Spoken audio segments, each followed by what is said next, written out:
Saya berpuasa untuk menahan syahwat, tapi nafsu tak terbendung. Apakah mimpi basah itu dosa? Mimpi tak bisa pilihan. Maka kalau ada orang tidurnya di siang puasa, lalu kemudian maaf cakap mimpinya keluar spermanya, batalkah puasanya?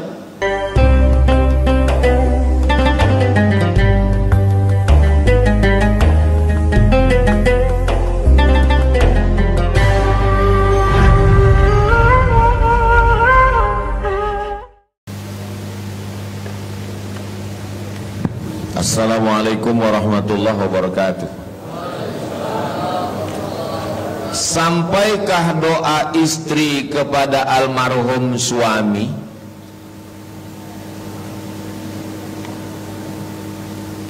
Awak naik motor di jalan Harapan Raya, sesudah jembatan sebelah kiri kan ada kubur, ya kan? Lalu awak ucapkan doa, Assalamualaikum ya ala diyar minal mu'minin wa inna insyaallah bikum lahiqun yarhamullahu mustaqdimin wal mustakhirin nas'alullah lana wa lakumul afiyah. Pertanyaannya, sampai enggak doa awak untuk yang dikubur? Sampai. Padahal mudah ada hubungan semuanya. Enggak ada hubungan nikah, enggak ada hubungan nasab, enggak ada hubungan nasib. Kenapa bisa sampai? Karena sama-sama beriman la ilaha illallah Muhammadur Rasulullah. Apalagi doa ibu kepada almarhum suami sampai. Tapi Buya, dalam hadis itu disebut iza mata ibnu Adam in qata'a amaluhu, kalau manusia lah mati putus amalnya. Dengarkan baik-baik, jangan terlalu fokus doa sampai tidak mengisi kotak. Iko Abdul Somad, iza mata ibnu Adam, kalau mati Abdul Somad anak Adam, kalau mati Abdul Somad in qata'a amaluhu, amalnya putus. Yang putus itu amal manusia untuk Abdul Somad atau amal Abdul Somad?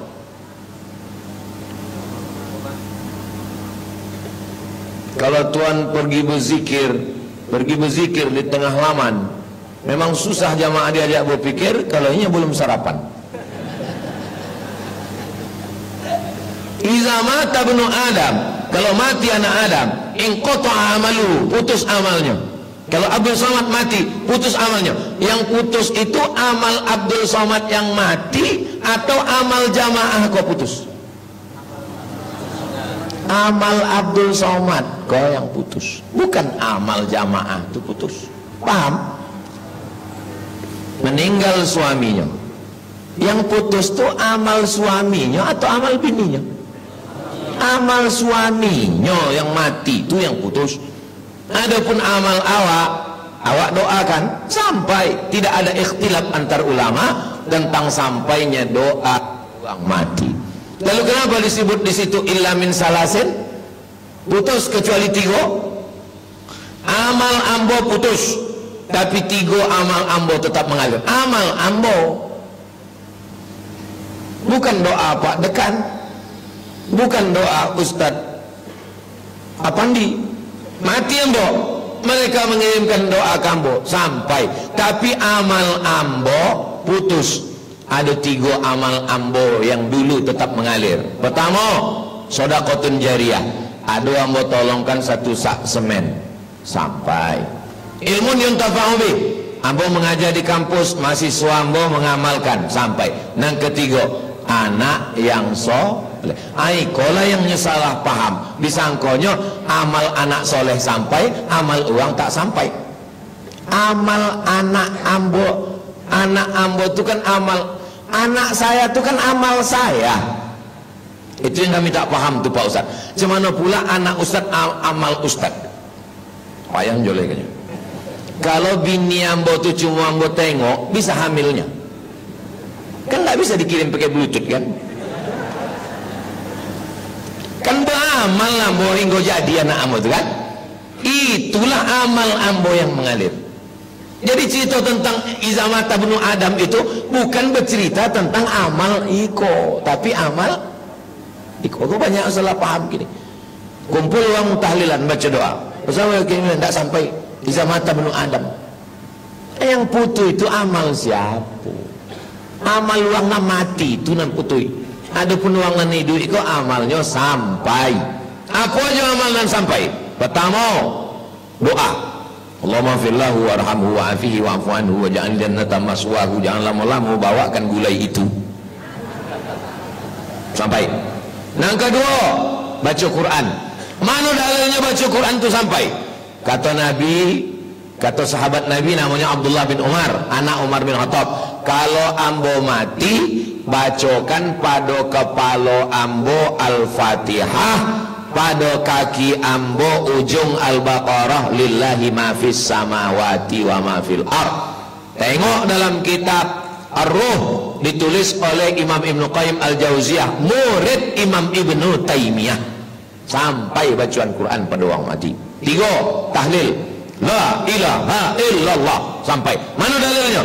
Nabi membolah pelepah korma, dicucukkannya ke makam. Apa kata Imam Nawawi? Hadis sahih dalam Sahih Muslim. Kalau pelepah korma bertasbih, tasbihnya sampai, apalagi tasbih, tahmid, tahtim, tahlil orang beriman. Sampai, apalagi sampai? Sedekah.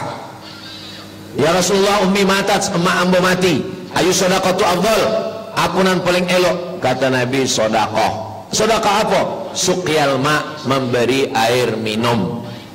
Boikan air minum. Sedangkan air minum sampai, apalagi gulai asam podeh baung sampai. 5, apa lagi sampai? Umrah, haji. Labbaik Allahumma subrumah, ambo hajikan subrumah. Kata Nabi, wa mengajikan siapa? Subrumah. Subrumah itu siapa? Sudah ambo. Kau anglah haji apa belum? Belum. Kata Nabi, hajikan dulu dirimu, baru hajikan subrumah. Haji sampai. Kalau haji sampai, umrah pun sampai. Maka umrah yang pertama umrah untuk awak, umrah yang kedua dari Ji'rana, dari Tan'im, dari Hudaybiyah, itu untuk almarhum. Mana dalilnya umrah sampai? Wa atimmul hajja wal umrata. Wow, di situ tuh wow namanya wow ataf. Maknanya kalau haji sampai, umrah pun sampai. 6, apa lagi yang sampai? Kurban. Nabi menyembelih kurban. Allahumma haza an Muhammad wa ali Muhammad. Iko untuk Muhammad dan keluarga Muhammad. Waktu itu Khadijah sudah meninggal. Itu menunjukkan kurban untuk orang mati pun sampai. Bagi bapak ibu yang belum mendaftar kurban, daftar segera. Ingat, qobau terbatas. Umur saya 27 tahun dan memilih tidak pacaran. Saya berpuasa untuk menahan syahwat, tapi nafsu tak terbendung. Apakah mimpi basah itu dosa? Yang dosa itu yang awak bisa memilih, mau minum air zam-zam atau minum khamar. Awak bisa milih apa enggak? Bisa. Ambo minum air zam-zam, ambo dapat pahala. Ambo minum khamar, ambo dapat dosa. Yang dosa itu ketika bisa memilih. Mimpi bisa awak milih? Bisa. Malam itu nak mimpi sama siko, malam itu mimpi sama mahasiswa fakultas pertanian, malam itu sama fakultas. Bisa, bisa. Mana bisa? Kalau ndak bisa awak memilih, maka awak tidak berdosa. Apakah jatuh cinta itu dosa? Nah. Mimpi tak bisa pilihan. Maka kalau ada orang tidurnya di siang puasa, lalu kemudian maaf cakap mimpinya keluar spermanya, batalkah puasanya? Tidak. Kenapa? Karena bukan pilihan. Paham tak paham? Paham. Apakah ada fatwa tentang masalah ulama memberikan aturan supaya menghindarkan diri, walladzina hum li amanatihim wa ahdihim ra'un, menjaga diri, menjaga amanah, walladzina hum li furujihim hafizun, menjaga kemaluan. Kata Nabi, kalau tak sanggup banyak puasa. Mudah-mudahan anak muda ini segera tamat kuliah, segera dapat kerja, segera punya modal dan menikah. Ibu-ibu jangan buat mahar tinggi-tinggi. Tanam pinang rapat-rapat supaya puyuh tak dapat lari, sudah dipinang tak dapat-dapat, dipujuk-pujuk dibawa lari. Nah, akhirnya sudah terjadi apa yang terjadi, barulah diizinkan MBA, Married by Accident. Mudah-mudahan anak-anak kita semuanya segera menikah dengan perempuan solihah baik-baik. Yang mengaminkan yang belum nikah aja. Bagaimana caranya lebih menumbuhkan atas keyakinan terhadap semua takdir yang telah ditakdirkan Allah? Sebab terkadang saya masih berpikir, untuk apa ketetapan ini diberikan kepada saya? Innallaha katabal maqadir. Allah sudah menuliskan takdir. 50 alfasanah, 50.000 tahun qabla an yakhluqas samawati wal ard, sebelum Allah menciptakan langit dan bumi. Yang kita tak bisa memilih. Pada perkara yang bisa memilih, jangan kau katakan takdir. Ini takdir yang bisa dipilih. Yang tak bisa memilih, diponis dokter kena penyakit kanker otak, bisa milih. Datang rupanya malaikat, mau kanker otak apa kanker jantung? Tak bisa milih. Jangan pada yang bisa memilih lalu kalian burukkan takdir Allah. Mahasiswa dikirim ke Pekanbaru kuliah, pacaran, hamil, balik ke kampung, ditanya sama emaknya, kenapa kau hamil? Ini takdir Allah, Mak. Dua dosa. Pertama dosa berzina, kedua dosa bicara takdir tanpa ilmu. Kau memilih antara pacaran atau tidak pacaran, antara keluar malam minggu atau tidak, antara mau atau tidak. Kan kau dikasih Allah, inna sama pendengaran, wal basar penglihatan, wal fuad hati dan pikiran. Tapi pada perkara yang tak bisa memilih, takdir Allah. Diponis dokter kena penyakit kanker, takdir Allah. Lalu kemudian muncul dalam pikiran, kenapa mesti aku yang menerima takdir ini? Maka rukun iman yang keenam, antu'mina billah bil qadari, antu'mina bil qadari khairihi wa syarrihi, beriman kepada takdir buruk dan takdir baik. Tiga, pertama, tanamkan ke dalam pikiran bahwa ini takdir ketetapan Allah yang kita tidak bisa menolak. Yang kedua, husnuzon kepada Allah. Mungkin Allah ingin menghapuskan dosa saya, mungkin Allah ingin mengangkat derajat saya, mungkin amal saya kurang cukup masuk surga. Selalu husnuzon pada Allah. Yang ketiga, yang paling puncak, ridho. Ridho. Man lam yardha biqadai, siapa yang tak ridho menerima takdirku, walam yasbir bibalai, tidak sabar menerima ujianku, falyatlub rabban siwaya, carilah Tuhan selain aku. Melembutkan hati dan pikiran dengan dua. Pertama dengan ilmu, yang kedua dengan zikir. Zikir banyak, memperbanyak zikir. Ikut suluk tarekat Naqsabandiyah, bagus untuk menanamkan zikir Allah ke dalam kalbu. Allah, Allah, Allah, Allah, Allah, Allah, Allah, Allah, Allah, Allah, Allah, Allah. Karena kalau ini hidup, ini berhenti. Yang paling jahat tuh ini. Kalau mulut ini bisa didiamkan, kalau tangan ini bisa didiamkan, kalau mata ini bisa didiamkan, tapi kalau di pikiran tak bisa diam. Kenapa aku yang sakit? Kenapa aku yang kena? Kenapa tidak tetangga? Kenapa tidak dia? Kenapa tidak dia? Kenapa? Ya, itu mau bercakap suang. Lama-lama bercakap sama angkot. Kenapa kau? Tapi kalau ini hidup, zikir. Zikir tiga. Zikir yang pertama istighfar, astaghfirullahaladzim, astaghfirullahaladzim, astaghfirullahaladzim. Zikir yang kedua salawat, Allahumma salli ala sayyidina Muhammad wa ala Muhammad. Zikir yang ketiga, afdalu dzikri fa'lam annahu la ilaha illallah, la ilaha illallah. Ibu bapak adik-adik sekalian, kalau mau tidur pikiran macam-macam banyak, maka ditutup itu dengan zikir. Psikologi Islam.